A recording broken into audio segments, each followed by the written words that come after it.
Dear Kuya Allen, isa akong student. Third year college na ako sa isang all-boys school dito sa Maynila.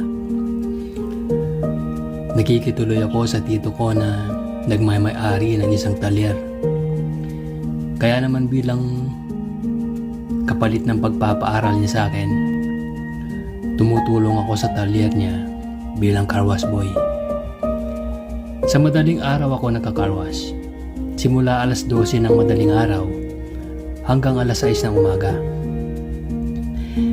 24 oras kasi open yung talyer.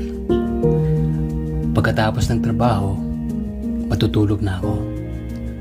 At gising ko ay hapon na para maghanda sa klase ko ng 4 p.m. hanggang 9 p.m. Ako nga pala si Ivan, 20 years old, Tubog, Pampanga.